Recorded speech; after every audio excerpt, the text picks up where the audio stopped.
You are listening to Nebraska on Tap. This podcast will tap you into the Natural Resources District, managing Nebraska's water since 1972. Whether you are a farmer, rancher, or citizen of Nebraska, this podcast was made for you. Time to tap into this week's episode. This podcast is hosted by Heather Dismang and brought to you by the Middle Republican Natural Resources District.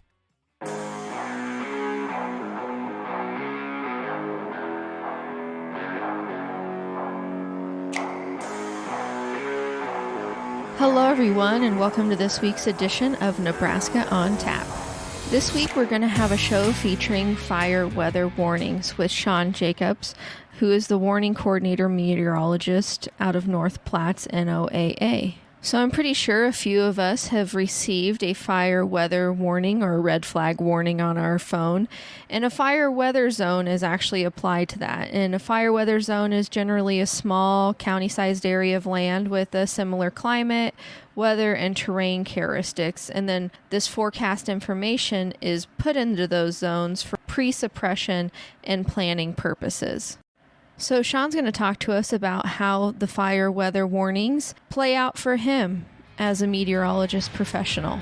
So let's get into that interview with Shawn right now.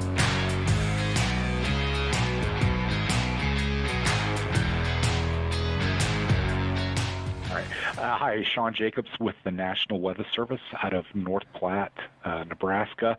And I'm the warning coordination meteorologist. Well, so great to have you back again, Shawn.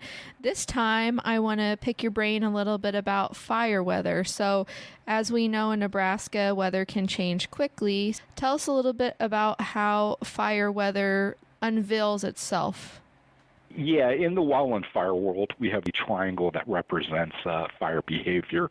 And on each side of the triangle, there's weather, there's topography, and fuels. Now, weather is the most variable over place and time, and certainly out here in Nebraska. You haven't lived here long, and you've probably seen that the weather changes. It changes so rapidly. It's vitally important that firefighters and anybody who's managing fire pays attention to and actively watches the weather.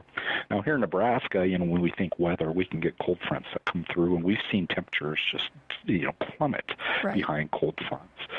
Winds certainly kick up, and that directional change of winds. So typically ahead of a front, a cold front will have southwesterly winds, which are warming and drying winds that come off the higher terrain out west.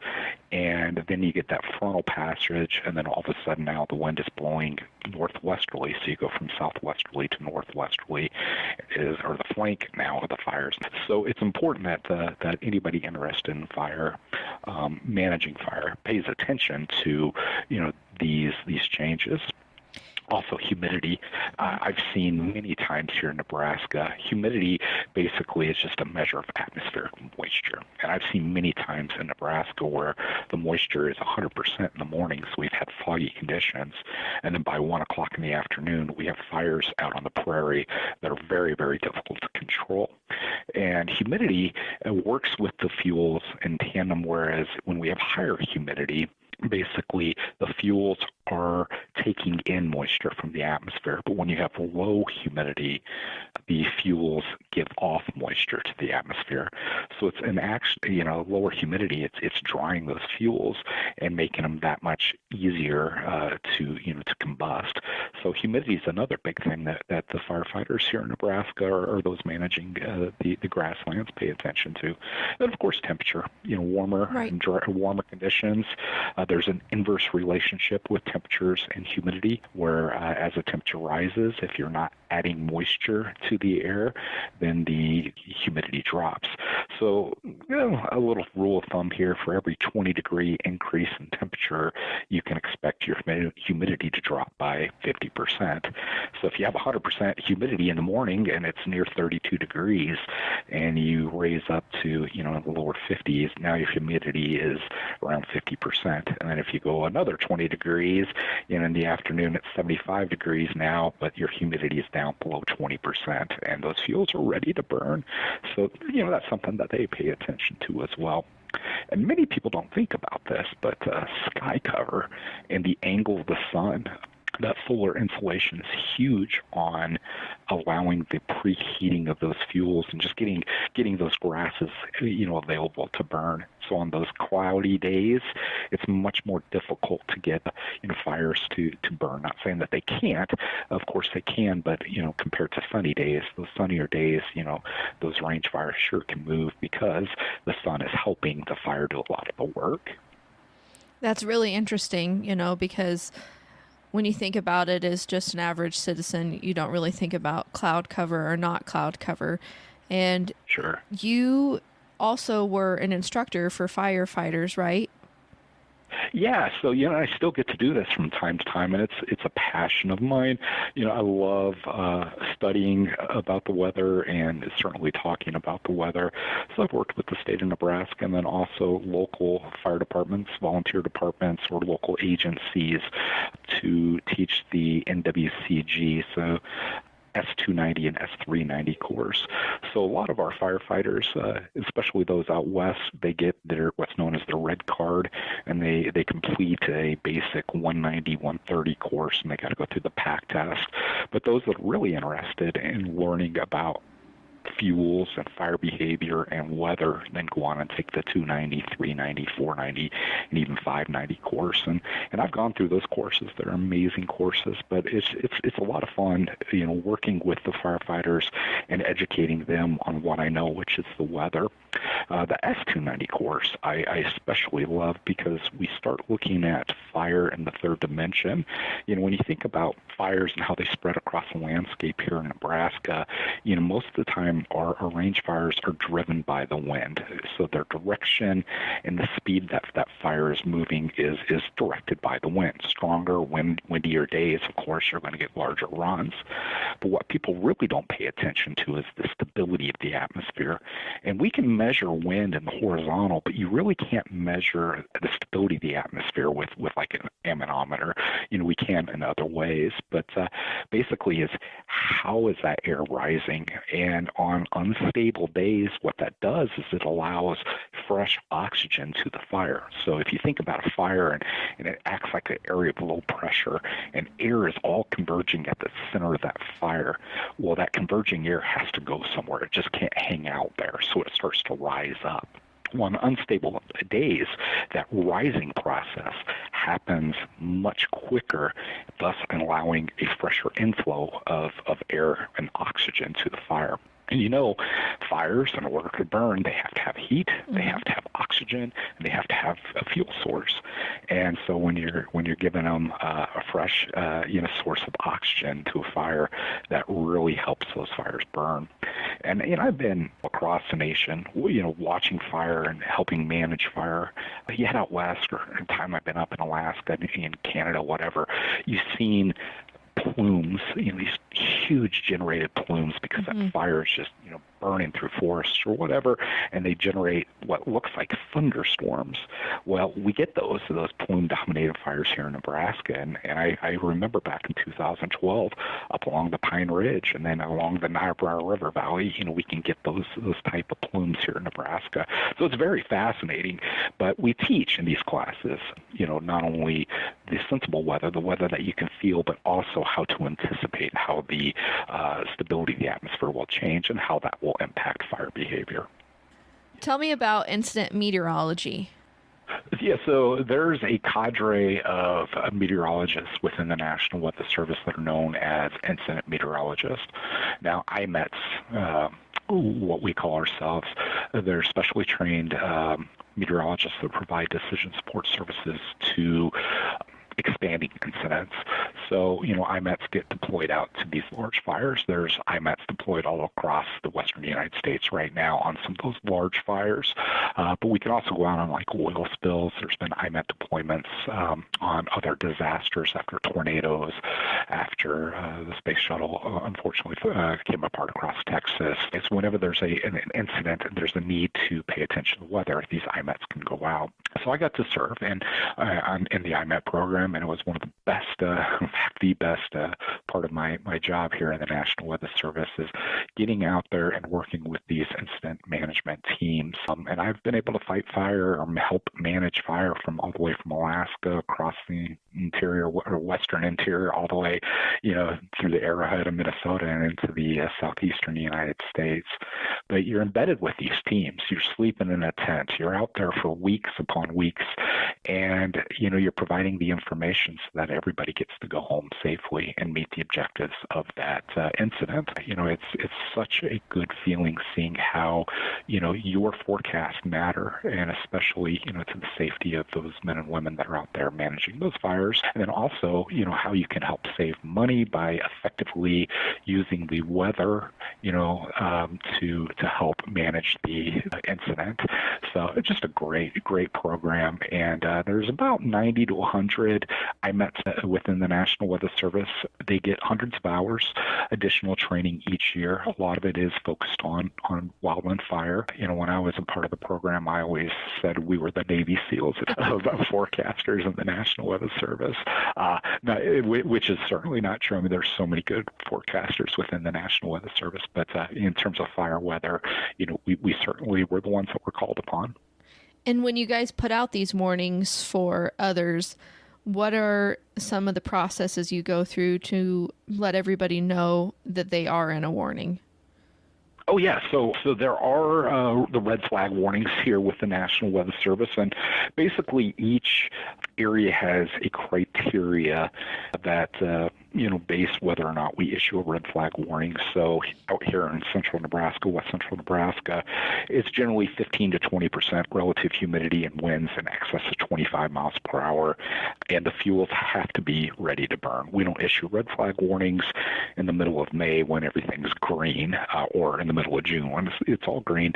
The fuels have to be cured, so either drought or after the fuels have died off. We can also issue red flag warnings due to dry lightning or significant wind, frontal passages, unstable days. But mostly around here, we issue when the wind is in excess of 25 miles per hour and the fuels are available to burn and it's very warm and dry. Now, what it is, when we issue a red flag, we're not telling people that they can or can't burn. That's decided here in Nebraska by your local fire chief, the fire chief that serves your area. She or he makes that decision, but it's just us telling everybody that, hey, the conditions are favorable, that if fire was on the ground, it would be difficult or near impossible to control. And what's great about it is it's not just the National Weather Service making this decision. So we work with partners, all across, I'm just going to here in Nebraska, we have federal partners, we have state partners, we have the local volunteer fire departments, we work with emergency managers, state fire marshals, and we talk about it. We actually here in the state have a weekly call where we go over expected weather, they go over their knowledge, and then we know, okay, if we're looking at conditions that are favorable for large fires, we're going to put out one of these warnings. So after the collaboration, we issue the warning. It goes out on what's known as the weather wire, so it hits everything. It goes to the web pages, the TV and news and print media, online, everything. So that way people are informed. And then we also send out information to those fire-specific partners that we have, giving them that tap on the shoulder with our decision support forecasts that say, hey, it could be a big day that there's the potential, or a week from now, there's the potential for large fire growth. So it's just a great partnership, and it's not just NOAA, it's partners and people working together and getting the right message out there. And also, too, on that note, how does the smoke and the air from other fires affect weather sometimes here? So, interesting story about that. I was on a fire along the Canadian border in Washington, and the forecast, I just remember getting there and just looking at the forecast, and I was thinking to myself, the next 2 weeks is just going to be horribly hot, horribly dry, and windy. I'm going to have a red flag warning out every single day in my area, and I'm going to be telling the operations the news that they don't want to hear.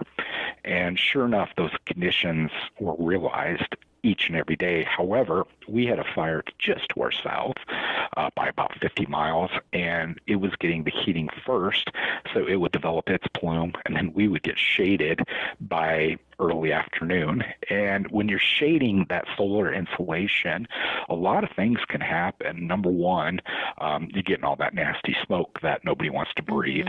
But also number two, it's keeping temperatures cooler. It's keeping your relative humidity slightly higher.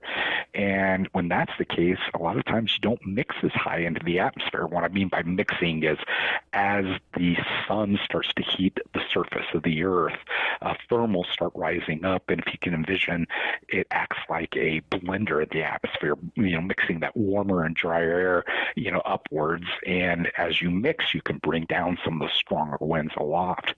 So the first couple of days, I was presenting a doom and gloom forecast with these red flag conditions, but we kept getting shaded and the conditions weren't as bad as I was forecasting. So, live and learn. And that's why it's good to be there, on those fires, because you can observe the conditions. You can really, your quality QCing your forecast as it's happening. And we started adjusting that forecast back a little bit, and I was in contact with the office that I was working in their forecast area, and saying, hey, we're not seeing these conditions up here, and ended up then tailoring the forecast and dialing in on the forecast, and gave them just great service thereafter. So yeah, it definitely, smoke in the atmosphere can definitely change the weather, if you will. Right. So I was working in downtown Denver during the Hayman fire, not as a wildfire meteorologist, and I just remember similarly, you get a pyrocumulus that developed, and it was raining, but it was so dry it was evaporating before it hit the ground. And in downtown Denver, we were getting ash pellets that were everywhere, and that's just the power that these plumes and the fires are acting like a heat source, and they're rising up in an unbelievable amount of air. And if you can lift it up, just like a thunderstorm, you can generate clouds, and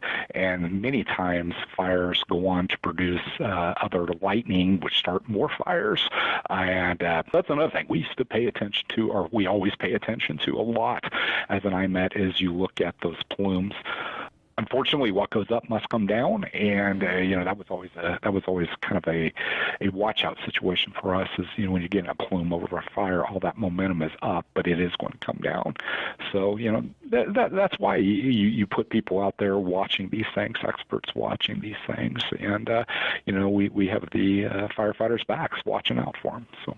Yeah, and especially where humans get a little closer to the woods and to the nature every year when they grow and develop a city, definitely needed all this information and advice to these firefighters to be able to manage things well. Most definitely. Opportunities for, the public to get involved. And I will say this, and other citizens, the more you can do, the more homework you can do to prepare your home and your community for wildfire, the better it will be for you. It's not if it's going to occur, it's when it's going to occur. We go through dry and wet periods, and those wet periods produce a lot of fuels, and then the dry time, you get fires. Mm-hmm. And I always was amazed by these men and women that go out there, but they're not going to risk their lives for your property. If you've done the homework, they will go, and if they have a defensible space where they can protect your home, they will. But if you haven't done your homework, they're not going to risk their lives, to protect it. So, it's a good idea. Clean up the brush around your house.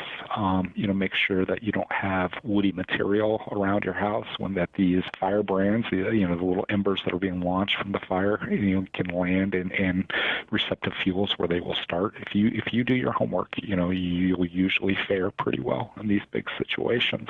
So, and volunteer. I keep hearing it from the local fire departments here that there's just no longer a sense of people wanting to volunteer on these local departments. So if you have the time, certainly volunteer.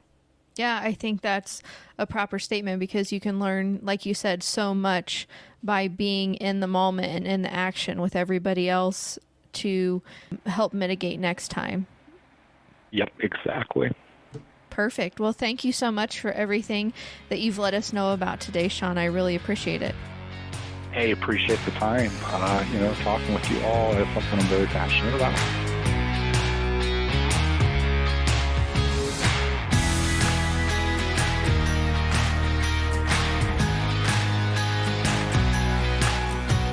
Well, thank you, Shawn, for letting us know all about that fascinating information with the atmosphere and fire weather warnings. We really appreciate it, and I hope everybody learned something amazing from that interview that I had with Shawn. And if you like this podcast, you found us, so I hope you've subscribed by now. If you haven't, please subscribe. You can find us on our RSS feed, our YouTube, Instagram, X, or Twitter, all as Nebraska on Tap. We're on our Facebook as Middle Republican NRD.